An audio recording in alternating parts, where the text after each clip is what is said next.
فاذكروني أذكركم واشكروا لي ولا تكفرون يا أيها الذين آمنوا استعينوا بالصبر والصلاة إن الله مع الصابرين. Wallahi saya selalu mengatakan begini. Coba lihat. Satu hadis Nabi, amalkan. Tapi kompak kita umat Islam Indonesia dan yang tidak Islam pun mengamalkannya. Jangan ada satu orang pun yang tidak mengamalkan di Indonesia tercinta ini. Cukup satu hadis Nabi. Akan berubah total Indonesia A to Z.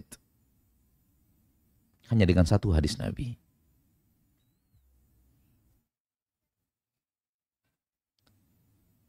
Rasul bersabda sallallahu alaihi wasallam, al-muslimu man salimal muslimuna min lisanihi wa yadihi. Orang muslim yang benar itu adalah orang yang orang lain selamat dari kejahatan lisannya dan kejahatan tangannya. Campakkan muslim kalau Anda tidak mau kata-kata Islam. Orang yang baik adalah orang yang selamat orang lain dari kejahatan lisannya dan selamat orang lain dari kejahatan tangannya. Cukup satu hadis ini, mari kita amalkan dari Sabang sampai Merauke. Demi Allah, Indonesia berubah hanya dalam waktu 1 tahun lebih kurang.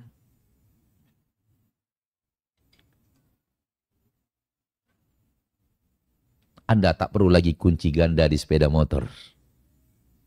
Karena tak akan ada orang yang menggunakan tangannya untuk melakukan hal yang tidak Anda inginkan. Anda tidak perlu pasang alarm di mobilmu.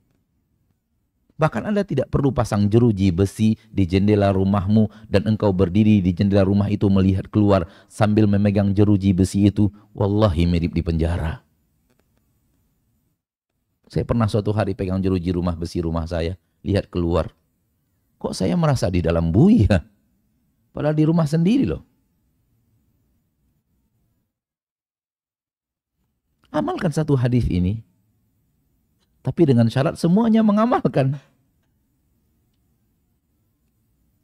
Hilang seluruh kejahatan di seluruh Indonesia. Hilang seluruh pertengkaran di seluruh Indonesia. Hilang seluruh permusuhan di seluruh Indonesia. Hilang seluruh silang sengketa di seluruh Indonesia. Coba lihat. Coba lihat. Satu hadis Nabi. Hadis yang serupa ini banyak. Kalau bahasa kami orang Sumatera, bejibun. Menumpuk di dalam sunnah Rasul tercinta sallallahu alaihi wasallam, syariat yang mengajarkan manusia kedamaian internasional.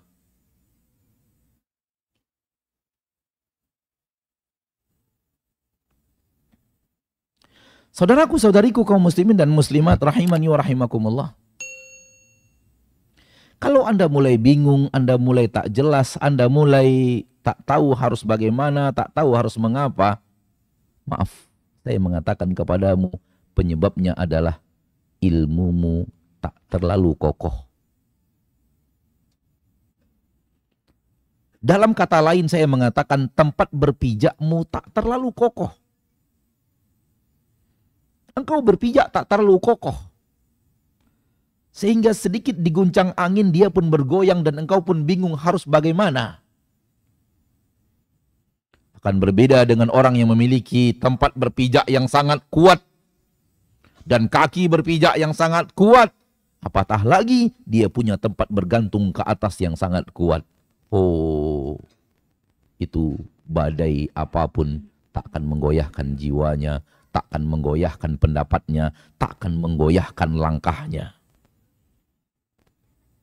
Dan itulah dia buah terpenting di antara yang terpenting daripada ilmu. Membuat engkau sabitun di dunia dan di akhirat. Yuthabbitullahu alladhina amanu bil qawli thabiti fil hayatid dunya wa fil akhirah.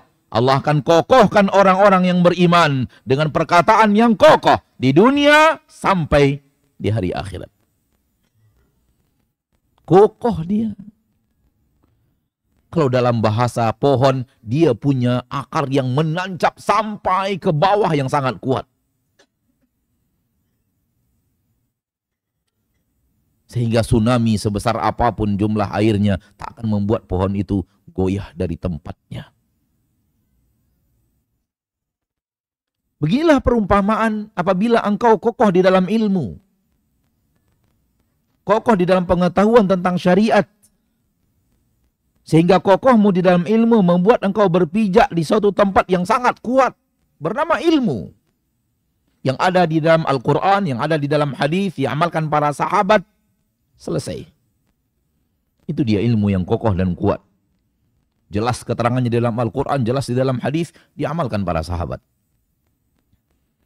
Karena para sahabat, beliau belajar langsung, mereka-mereka yang mulia itu, radhiyallahu anhum, belajar langsung dari Rasul tercinta. Sehingga pasti mereka faham yang benar. Tak mungkin faham mereka salah. Kalau faham mereka salah, siapa lagi yang punya pemahaman yang benar? Yang pengawas akidah mereka, pengawas muamalah mereka, pengawas amal mereka, pengawas akhlak mereka, pengawas budi pekerti mereka, Rasul tercinta. Kalau salah dikoreksi, kalau kurang disuruh lengkapkan, kalau kelebihan disuruh turunkan. Begitu yang ada. Silakan buka hadis Nabi tercinta, lihat sejarah para sahabat, ada yang kebablasan lewat, salah. Suruh Nabi jangan begitu. Tak boleh. Kebablasan. Sebagaimana kebablasannya seseorang yang sholat malam di dalam Masjid Nabawi, lalu kemudian kalau dia lelah, dia gantungan di tali. Jadi dibentangkan tali dari satu tiang ke tiang yang lainnya. Ketika Nabi masuk masjid, Nabi bertanya, tali apa ini? Sahabat yang lain mengatakan, fulan ya Rasulullah. Kalau seandainya dia sholat malam di samping tali ini.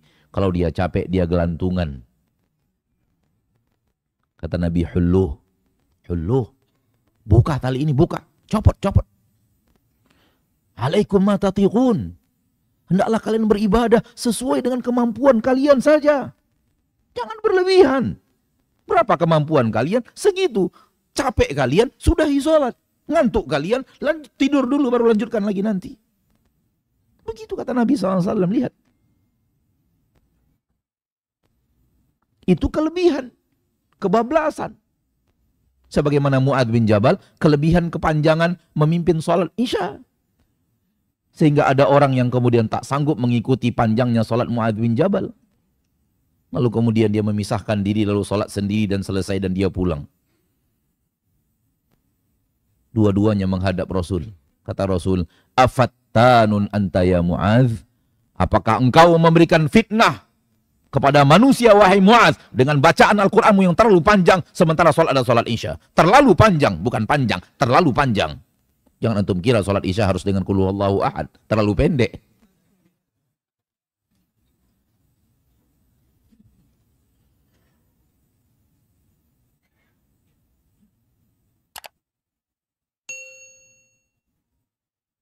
Ada lagi yang puasa, kemudian berdiri, kemudian berjemur di bawah matahari. Rasul sedang khutbah. Kata Rasul, ada apa itu di luar sana? Kata para sahabat, Abu Israil ya Rasulullah. Dia bernazar untuk berpuasa. Dan berdiri, tak mau duduk sama puasa. Dan di bawah cangatan matahari, tak mau berteduh. Kata Nabi, suruh dia duduk. Suruh dia berteduh, lanjutkan puasanya. Kebablasan para sahabat. Yang mengawasinya mereka siapa? Rasulullah Sallallahu Alaihi Wasallam. Sebagaimana yang kurang, dimarahi Rasul juga. La takun misla fulan, kana yakumul lail, thumma yatrukuh. Thumma yatruku qiyamal lail, atau kama qala sallallahu alaihi wasallam. Jangan kamu bagikan si fulan yang awalnya sholat malam. Setelah itu dia tinggalkan sholat malamnya. Tak mau lagi sholat malam.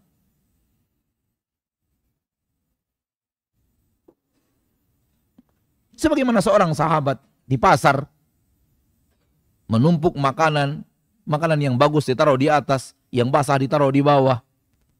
Rasul datang ke pasar. Dan Rasul dapat wahyu, Rasul masukkan tangannya, di bagian atasnya kering, di bawah basah. Mahada ya fulan, ada apa ini wahai fulan? Sahabat itu menjawab, ya Rasulullah, asabathu sama. Ya Rasulullah, kena hujan tadi malam. Kata Nabi, kenapa tidak diangkat ke atas sehingga manusia melihatnya? Rasul mengatakan kemudian, man ghasyana falaisa minna. Yang menipu kita umat Islam bukan kelompok kita. Coba lihat.